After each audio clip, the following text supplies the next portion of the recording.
Hello guys, നിങ്ങൾക്കറിയാമോ infinity സാഗയിലാണെങ്കിലും multiverse സാഗയിലാണെങ്കിലും പുതിയ വില്ലൻസിനെ introduce ചെയ്യുന്ന സമയത്ത് അവരുടെ പവർ ഹൈലൈറ്റ് ചെയ്ത് കാണിക്കാൻ വേണ്ടി ഏതെങ്കിലും ഒരു മെയിൻ അവഞ്ചറിനെ മാർവൽ ഫൈറ്റ് ചെയ്യാൻ വേണ്ടി അങ്ങോട്ട് ഇട്ട് കൊടുക്കാറുണ്ട്. ഇൻഫിനിറ്റി വാറിൽ ആദ്യം തന്നെ ആ ഒരു ഓപ്പർച്യൂണിറ്റി കിട്ടിയത് തോറിനായിരുന്നു. ഫസ്റ്റ് ടൈം തന്നെ താനോസ് തോറിനെ എടുത്ത് വെച്ചെടുക്കുന്നുണ്ട്. പിന്നീടായിരുന്നു ആ ഒരു പവർഫുൾ റീ എൻട്രി ഒക്കെ. ഈ ഒരു അവഞ്ചേഴ്സ് ഡൂംസ്ഡേയുടെ ട്രെയിലർ കണ്ടപ്പോഴത്തേക്കിന് ഈ ഒരു മൾട്ടിവേഴ്സ് ആകെയിലും ആദ്യം ആ ഓപ്പർച്യൂണിറ്റി കിട്ടുന്നത് നമ്മുടെ തോറിനാണെന്നാണ് എനിക്ക് പേഴ്സണലി തോന്നുന്നത്. തോറിൻ്റെ അറ്റാക്സിനെയൊക്കെ ഡോക്ടർ ഡൂം 2 കൈ കൊണ്ടൊക്കെയാണ് തടഞ്ഞു നിർത്തുന്നത്.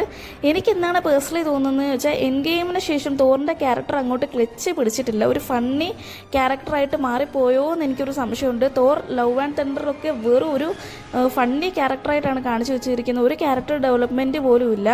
അപ്പോൾ എനിക്കെന്താണ് പേഴ്സണലി തോന്നുന്നതെന്ന് വെച്ചാൽ അയൺമാൻ എങ്ങനെയാണോ ഒരു ട്രിബ്യൂട്ട്, ഒരു ഫെയർവെൽ കൊടുത്തത്, അതുപോലെ തന്നെ ഈ ഒരു തോറിനും ഒരു ട്രിബ്യൂട്ട് കൊടുക്കണമെന്നാണ് എൻ്റെ പേഴ്സണൽ ഒപ്പീനിയൻ. ഇങ്ങനെ സൈഡാക്കുന്നതിലും നല്ലതാണ്.